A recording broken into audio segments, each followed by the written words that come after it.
Magandang araw po mga ka-farmers. So ito na po mga ka-farmers yung tanim ko na kalabasa na yung kanyang variety po ay Supreme Gold. Tapos nagtanim po ako ng mais sa bilang pagitan niya. So yung variety naman ng ating mais ay Sweet Pearl. Ayan, sweet corn po siya mga ka-farmers, no. So itong tanim ko pong kalabasa, magdadalawang buwan na po ngayong February 10. So December 10 ko po kasi ito na dinirect seeding. So ngayon nagpo-pollinate po tayo ng kanyang mga bunga. So yan po yung routine natin dito sa ating tanim na kalabasa, na tuwing umaga ay kailangan po mag pollinate. So sa ngayon konti na lang yung nakikita ko na napopollinate ko, kasi karamihan na po ay nabuo na po, pero tuloy-tuloy pa rin po yung kanyang pagtatalbos. So sa dulo ng kanyang mga talbos ay may dala pang mga bunga, yan, no.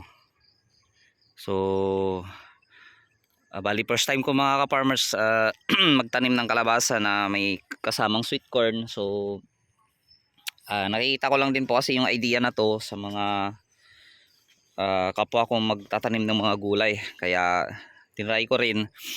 Kasi sayang din po kasi mga farmers yung space, dahil nagpapatubig tayo ng kalabasa. So may mga area na nababasa na malayo din naman sa puno ng ating tanim na kalabasa, kaya tinanimang siniksikan ko na rin po ng sweet pearl na mais.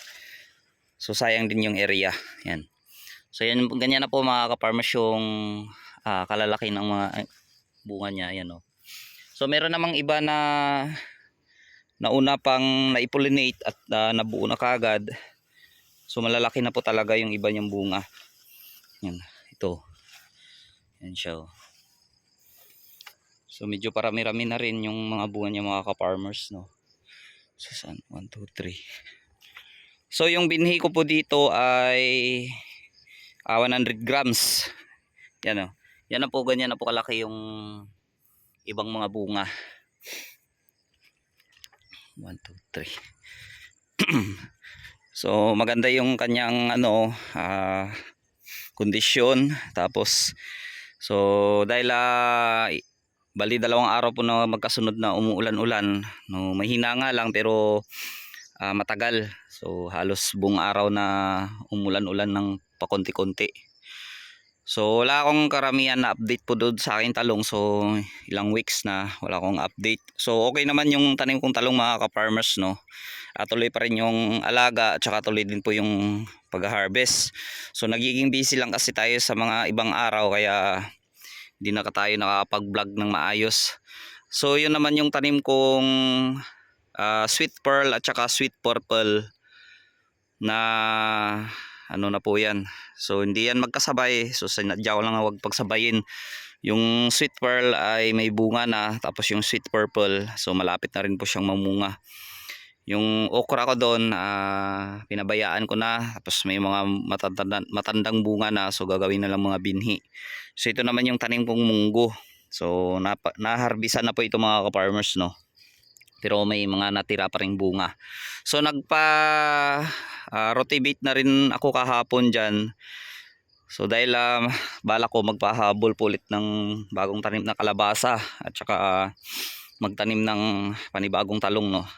So itong area na to na tinamnan ko ng kalabasa mga ka-farmers, so balak ko to susunod kapag na-harvest na po itong tanim kong kalabasa. So dito ulit ako tatanim ng panibagong talong. So kasi itong area hindi pa ito natamnan ng talong.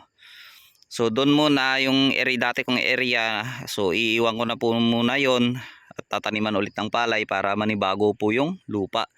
So kasi doon na yung ngayong tanim po na talong, so mahina po siya bumunga mga ka-farmers, no.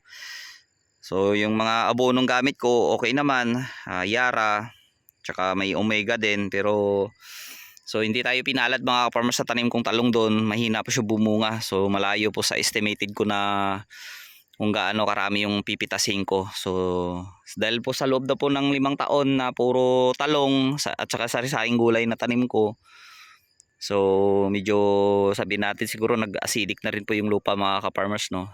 Nasobra na rin sa karga ng abono. Kaya yun lang po yung ano ko, suspect ako doon. Kaya mag-iba ulit ako ng area. So itong area akin din, sa akin din po dito mga farmers, no. Ako rin nagtatrabaho.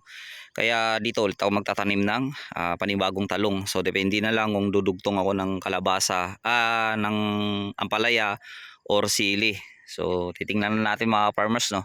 Pero sa ngayon, halos di po ako makapag-update po dito sa aking mga taniman dahil gawa nga lagi tayong busy mga ka-farmers, no. So yun lang po.